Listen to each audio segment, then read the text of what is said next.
Hey gang, Carl White here, broadcasting in the library here at the Mortgage Marketing Animals secret headquarters. And you're listening to Loan Officer Freedom, number one podcast in the world today for loan officers. And I'm joined here today by a dear friend of mine. We work together, super smart lady, makes me a better me, Mrs. Kristin Simpson herself. How you doing, Kristin? Good morning. I'm doing fantastic. What's Thanks for having me. first of all, where are you located at? Let everybody know where you're at. I'm outside of Philadelphia, Pennsylvania. Nice area. You from there? I am born and raised. Yep. Every Oh, once in never a knew while, my that. Philly accent will come out. I Yeah, try to yeah, keep it at a minimum. yeah. Well, we won't judge. Some of my best friends are from Philadelphia, so which is true. My dear friend Hakeem, you know Hakeem. I do. I Have you ever do. hooked up Yeah. with him in Philadelphia by chance, Hakeem? No, I haven't. I haven't had a chance to. I really hope that at some point here we can. There's a lot of folks up here in this A lot of cool area. people. Yeah, Yeah, yeah, yeah. So if I say I'm from Philly, every once in a yeah, while it comes out that way. yeah. So you put two of your room together, and it just goes a little crazy, is what I'm hearing It there. does. Yeah. Hey, so we were going to talk about one topic, but while we were in the green room, you brought up something else, Mm, and so I think I want that to be our topic. And it was knowing the difference between marketing activity and sales activity, yep. marketing activity and sales activity. And you started to describe it a little bit, and you got about 3 words into it. And I said, stop. Let's hit the record button because something about hearing it for the first time, there's a magic. And if you try to recreate the conversation, it doesn't come across so well. All right. So, Kristen, for a loan officer, what is the difference between marketing activities and sales activities? And why So is it first and why is it important? So, what's the what's the difference difference? first? Okay, so let me tell you how the subject came up because we I was having this conversation with a branch manager and we were talking about the implementation of artificial intelligence into the mortgage space and everything that you've been embracing with Chris Johnston, right? And so we started talking about things and I was saying I see two sides of this. I see we have marketing activity, right? And everything that we're trying to do, everything that we're doing with artificial intelligence is bridging that gap between marketing activity and sales activity. And sales activity is the way I take an application, and that's actually having a conversation. So Mm, that's talking directly to clients who are looking to buy, sell, or refinance, or talking to referral partners, such as realtors, who can refer me to clients who are looking to buy, sell, or refinance. That's the sales activity. When you boil it all down, the daily success plan conversations that we have, those are the sales activities. But the marketing activity is all this other kind of stuff, right? So the emails and the text messages and all the different methods that we can employ now with marketing, right? And now it's kind of endless when you look at all the artificial intelligence space. But we're bridging that gap between the marketing activity and a sales activity, and not to get distracted by the marketing activity and telling yourself that's the green time that we talk about. That's the gold time. mm. That's the sales activity. So that's kind of where this all came about. What are your thoughts? Do you know what Andro is? Amdro. No, I don't think So so. Amdro is a poison for ants. And so if you have an ant problem in your yard, you put out Amdro. And my father, this is going back like probably 40 years ago now, long time ago. Golly, where's the time go? But my father described, I asked him how that poison worked. And like, do we have to put it on the ant bed? He said, no, not at all. They take it into the ant bed because how he described it is Amdro for ants is like potato chips, as he said it, to a Southern boy, Mm-hmm. right?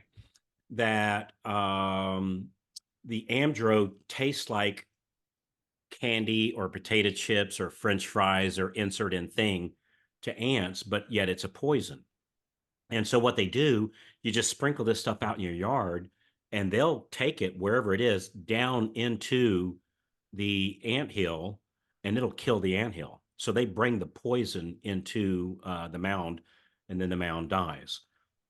I think that's what we're seeing now in the loan officer world with some of this marketing that we're seeing. Mm-hmm. That I think people are confusing what's real marketing and what's fun. Gee, isn't that cool? I saw somebody the other day. I guarantee you'll get, and I think it was like 1 million views. So what? Like, Right. where's the money? Where's the money? Where's the sales? And I think people are losing sight of that. We had a member not too long ago. I don't know if I have permission to share his name, so I'm not going to. But he spent tens of thousands of dollars, in his case, doing TikTok videos. And you Mhm. know what, Kristen? He won. He succeeded. He had, like, I don't know if it was millions, but it was hundreds and hundreds of thousands. It was a lot of views of his TikTok videos, right? And he even had a lot of people reaching back out to him, and not just a few, like literally thousands. And so he stopped all of his other marketing and perhaps sales activities and focused on that, because it just overwhelmed him with the amount of leads coming in, of which for all of 2023 he closed a grand total with this. And I think it was at least a million views and maybe millions. Or if it wasn't, it was right there. Hundreds and hundreds of thousands, and thousands literally of leads coming in. And he's a sharp guy, right? So he knows how Very. to I close. know who you're talking about. Very Yeah, sharp. yeah, yeah. Yeah, Mm. he knows how to close, right? So out of all that, he closed, and it was a father-son team, right? So there was Yep. two of them working it. And he closed a super smart guy, super cool guy. He closed a grand total of 7 loans from that. Yeah. 7 loans for the year, not for the month, for the year. And super smart, knows how to close. He was just deluged with what I call dirty leads. Yeah. And so here's a guy that really smart, hardworking, just focused on the wrong thing. It clogged his business. And as he tells the story, darn near went broke, right? Because you figure all that activity, you bring in 7 loans for the month, and not just feeding his family, but his adult son, also equally, a talented young man.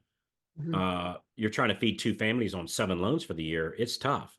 So the good news for him, using his high IQ intelligence, said, this isn't working. I need to pivot like right now. And he did.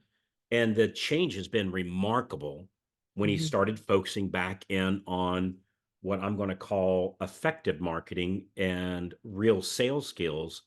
Mhm. Uh, but the problem is we have groups of people that are focusing, and it's many groups that are focusing loan officers' attention on this stuff. And it's like little pieces of Amdro that they down take down into the nest, and their own companies are starting to repeat these things, like, hey, you need to be doing these these types of activities, this type of marketing that's not effective for the masses. And the colony is dying. And I've seen this happen like over and over and over. And I swear, Kristen, sometimes I feel like a salmon swimming upstream, trying to give the message of, don't you see what's happening here? And I don't know what the answer to it is, but it's it's killing the anthills. Like, it's killing them. Like, literally. I mean literally killing them, but it's killing their Yeah. business.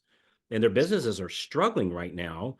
And it's been successful people that are now changed their focus off of, there's no saying, dance with the one that brought you. And Mhm. so the strategies that brought you to the dance and got you to be one of those top loan officers, uh, to stop doing that and doing, the influencer type model, it's just not working out well for them. It's So if not I fun and say not to you, sexy. It's not yeah, fun and sexy, yeah. but yeah, it's just not working for them. So I don't know. So What do if you I think? What do say you to think? you, Do what you are disagree with that? no, I don't at all. I don't at all. So I want to, how do we make sure in our own business that we keep our eyes on the sales activity and not get distracted by the marketing activity? To me, that's a real easy thing. Look at your last 10 loans, whether that took last week, last month, or last year, like whatever it Mhm. was. What brought in your last 10 loans? Not your last one. Let's get an average, your last 10. What was a very specific activity that brought in your last 10 loans? and do more of that, whatever that was. And if that was putting on a dancing bear outfit, if that's how you got loans, and go put on your dancing bear outfit and hire somebody to put one on alongside with you. Yeah. Right. My guess is that's not what brought it. My guess is it's going to end up being, what we would call, what you and I would call true sales activity. That would be my suspicion. But whatever it was, go do more of that. And I bet it would come down to a basic three things. And it's going to be referral partner marketing. It's going to be marketing to my past database. And probably the third, if I had to grab one, probably it'd probably be a sprinkling. It'd be my sphere of influence that's not professionals and other business owners or other people in business. It's going to be personal relationships though, like period. Like that's it. It's going to be 99 times literally out of 100. It's going to be marketing to past or future personal relationships, business personal. You know what I'm saying? When I say personal, I don't mean they're Yeah. they're coming over to my house, but it's going to come down to relationship marketing. That's what I've been doing for the last, I don't know, 20 years or so, 25 years, I guess I've been in the mortgage business. It's just relationship marketing. And Because business moves at the speed of relationships. it really does. And it's literally we've made tens of millions of dollars, literally. And it's just relationship marketing. There's no dancing bear. There's Mhm. no magic beans. So I don't know. I get kind of passionate about this. Honestly, it kind of pisses me off a little bit. That people are poisoning the industry, and then these people, not knowing, take it down to the ant bed and it kills the colony. And you know, it's just sad to see. It really is. So I don't know if this is going the same vein that you had intended when you brought up this topic, but I do. I feel No, like a salmon swimming upstream sometimes. no, I think you're right on what I was thinking. And at the end of the day, we have to have marketing activities, right? But those marketing activities, we have to make sure are producing sales activity. What would you say that for you? You talk to more loan officers every day than I do, all right, which is a lot. Uh, what would you say is effective marketing? Like what for you? If I say, "Hey, Kristen, give me some effective marketing ideas," what would that be? I would look at what is actually going to tee up a conversation with a client looking to buy, sell, or refinance, or a referral partner who can refer me to a client who's looking to buy, sell, or refinance. So whatever that is for you, Mhm. Just that you know, simple, isn't it? yeah, it Mhm. really just is that simple. Mhm.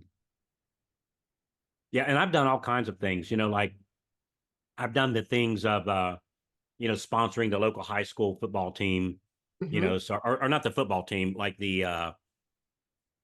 it's the wrong Little word. league baseball Well, team. the sports stadium, Yeah. and it's not a Oh, stadium. It's not a stadium, but the football field down at the local high school. You donate money and they put a banner up in the end zone. Pretty good sized banner. And I've done things like that, and I do them again. I don't do them to get loans. I do them because I'm supporting the kids playing football, and I think that's or softball or baseball. Both guys and girls. I believe in doing that, right? So I think it's okay to do that. I'm not going to get any loans from it, like mhm. zero. I'm going to get zero loans from that. Or I've done, and I've told it here probably a dozen times. I've done literally, to the best of my memory, literally hundreds of bus stop benches, and that brought in absolutely nothing. And that type of thing, I don't think really is that effective. Or let me rephrase that. I don't think it's that effective by itself. Now, I do think that, like, when I was calling referral partners or maybe listing agents, my name was familiar with them because they maybe saw, probably the bus stop benches. 'Cause I have them all over the county. Right. Or maybe they saw maybe their kid played football and they saw the thing in the end zone. But I never got any call, like literally any calls from that. We had unique phone numbers on those that we could track, if anybody's calling them, and literally zero phone calls. But it might have helped when we were reaching out, that my name was recognizable.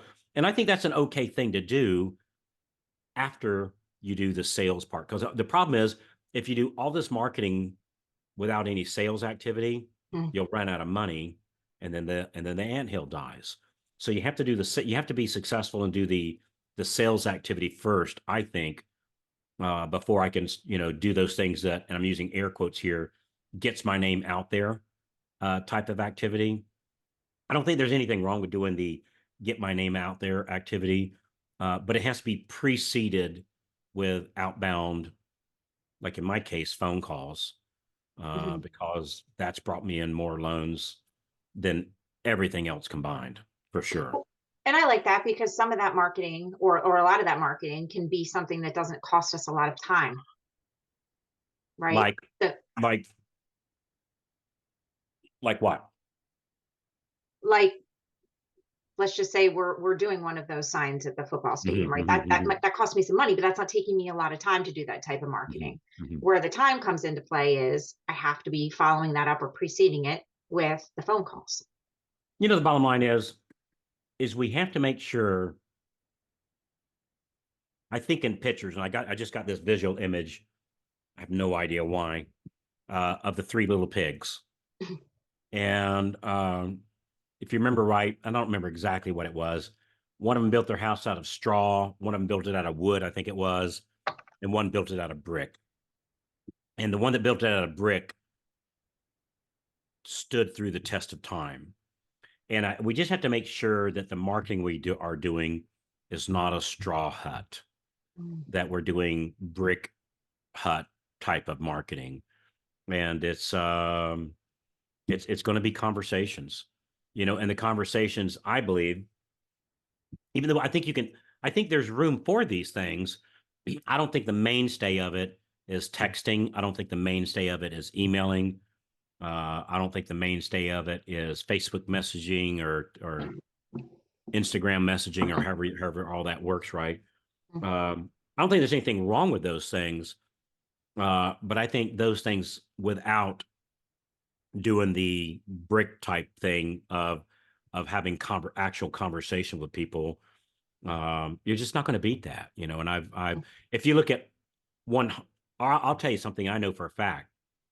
100% of the loan officers that I know, and I know a lot, right? 100% of them that are what I would call major producers do it by having conversations. Period. And I'll tell you something else too.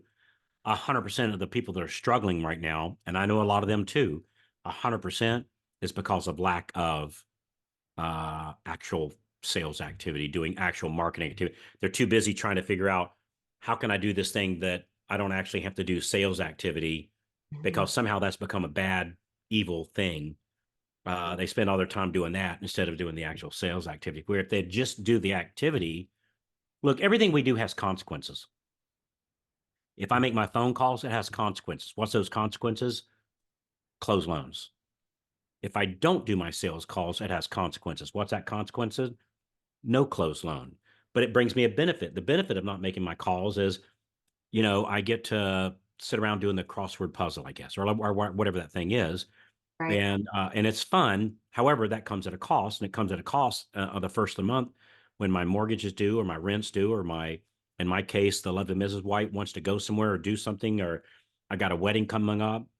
For me to tell my daughter, hey, I'm sorry, we can't do the escargot appetizer because dad didn't pick up the phone and make his phone calls.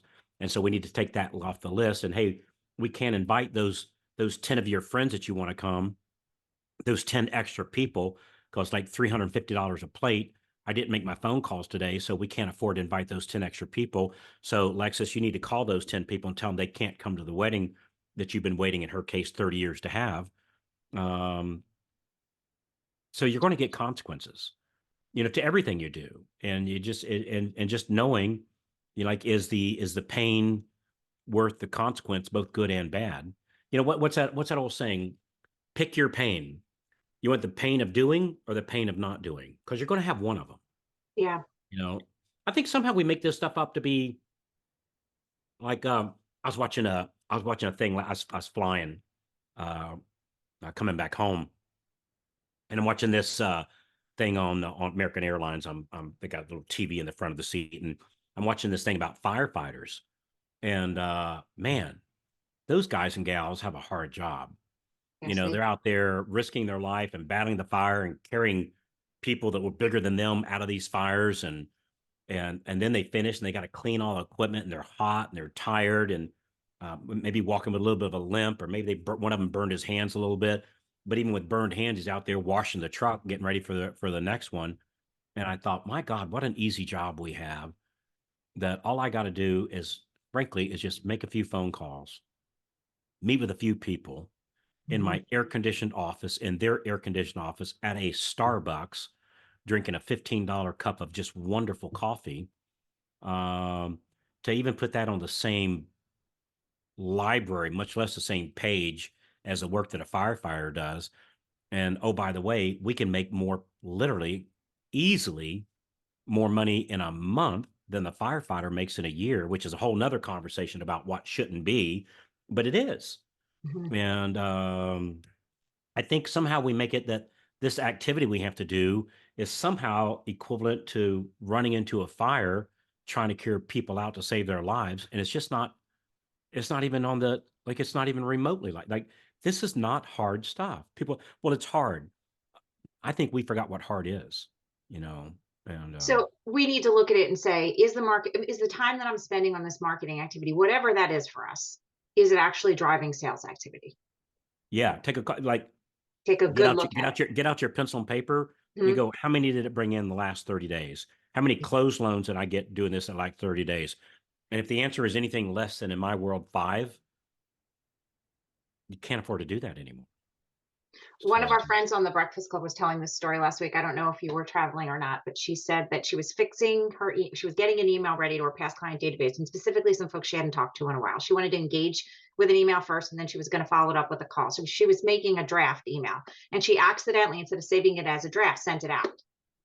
And so the next morning, she came in and had 8 messages from people wanting to talk to her. yeah, And she got 8 accidental, referrals, and yeah. didn't even was waiting until she was ready before she sent it. Right, right. She was like drafting it, and then she was going to look at it again, and make sure. And do I Yeah, want to? And maybe would have talked herself out of it. Who knows, right? yeah, And accidentally sent it instead of saved it. And yeah, she had 8 responses to that. And then she wound up, she picked up the horn and called those folks and has a conversation. And now she had all these appointments on her books. But it's just yeah, kind of interesting. We spend a lot of time, I think, on the sales or the marketing activity, focusing so much on that. How much yeah, time are we actually getting for sales activity out of that? yeah. Whatever it is we're doing. Well, it's where I think some of the people that's touting these kind of messages, I think they know it causes harm, Mm, and they do it anyway, and because they make a buck. yeah. And I don't know. And we might not end up publishing this episode. I don't know. I'm sitting here listening to myself talk, and I sound like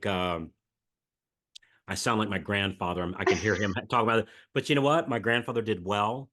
hmm He accomplished a lot in his life, and he just had very little time for foolishness. hmm And he was a very cut and dry kind of guy. Like, hey, if you want to get something done, let's get to it. And that was his thing. Let's get to it, Carl. And yeah. So it's how I really think. It's without question the truth. Um, Sometimes the truth just is seen as, I don't know, offensive, wrong word. That's an overused word. Uh, Sometimes the truth hurts. I was going to say it's convicting sometimes. Yeah, convicting, better word. So yeah, I think it's very easy to be very successful in this business. I came out of the chute being very successful, and it's not because I knew a lot, because I didn't. It's not because I'm a great conversationalist, because I don't feel like I am. I don't think it's because of anything other than I rolled up my sleeves and just worked. Right? I just did it. I was blessed to be surrounded, in my case, by my dear friend Ralph Watkins. Mhm. He showed me how he closed a bunch of loans, and I looked at that and I said, I can do that. He gave me a very specific set of activities. I did that very specific set of activities, and I think it was, and this is off the top of my head, best of my recollection. I think it was year 4 and maybe 5, but I think 4, where I made my first $1 million. and back then, and we're talking 20 years ago, Kristen, where I mean, $1 million still a lot of money, but $1 million 20 years ago was double what it is, literally double what it is today, or maybe more than that, I guess. And so it was a remarkable thing, coming from a guy whose father grew up in a house with dirt floors, like literally. And it was just doing real work to get real results and understanding there's no such thing as magic beans. I out offered everybody else. I just made more offers. I just asked more people, which by the way, I was number one. So I don't know, out of a company that had 336 branches, I was the number one branch. I was number one in two areas. I was number one in closing loans, and I was number one in getting told no, getting rejected, getting what some people say shot down. They just said no, whatever. But I also had the most amount of yeses, and I just focused in on the sales activity and kind of stayed away from.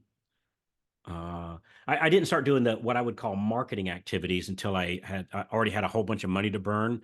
And as we're just Mhm. sitting here talking about it, hell, maybe none of it was a good use of my maybe none of my actual marketing. Because when you mentioned that half hour ago when we came up with this topic, at first when you said marketing, I would have thought, well, that's my phone calls, but it's not. That's my Mm-mm. sales activity. That's my, and I'm sitting here thinking of all my marketing activity. If I'd have spent that same time and energy on sales activity, I might be further along. And I've done well, right? You've done well.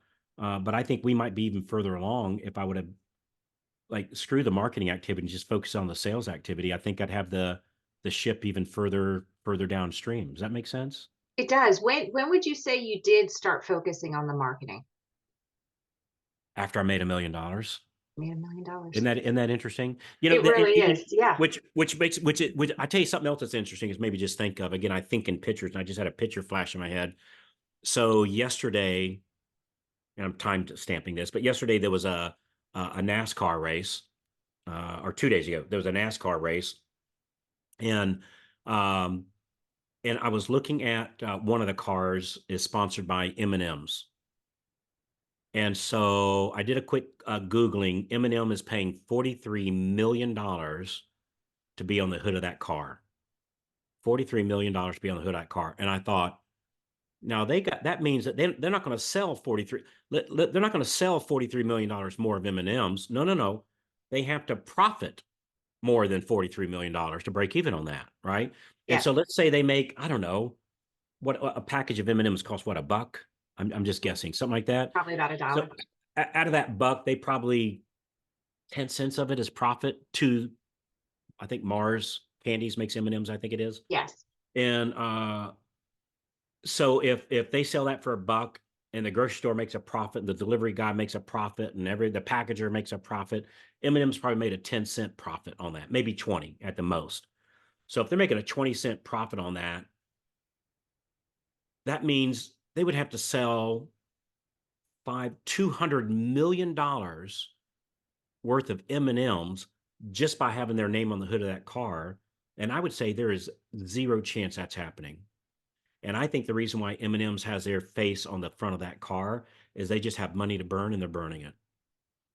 And I Mm. think that's true with probably everybody else that does that type of advertising is they're making so much money, they don't know what to do with it. So here, let's do this. And I think we as small business people have to be very careful of that we don't fall into that same thing because we don't have money to burn. I don't, right? And I do pretty Right. well. I don't have money to burn. So I think we have to be real careful that we don't start acting like Coca-Cola or McDonald's where they got money to burn. We don't have money to burn. Every dollar has to count. So make sure you're counting it. That's it right there. Is Yep. that the end? Your time is money. So are you spending your time on marketing activity? And if you are, is that marketing activity producing sales activity? Because at the end Yeah, of the day, if you don't have the sales activity, then you're yeah, not closing loans. yeah. Good stuff. Hey, if you want to discuss some actual sales activities that we see having great results, if you just go to freedomclubdemo.com, freedomclubdemo.com, and if if you play your cards right and you got a little bit of luck on your side, and maybe you picked a 4-leaf clover earlier in the day, you might actually have the chance to talk to the great Kristen herself. So go to freedomclubdemo.com, freedomclubdemo.com, and we'll map you out a week in the life of a perfect week in the life of a $1 million loan officer. We'll map out exactly what that week looks like. Freedomclubdemo.com. Anything else, Kristen? Did I cover everything there okay? I think that was perfect. All right. Thanks a lot, guys. We'll talk to you when you call in. Bye bye. Bye.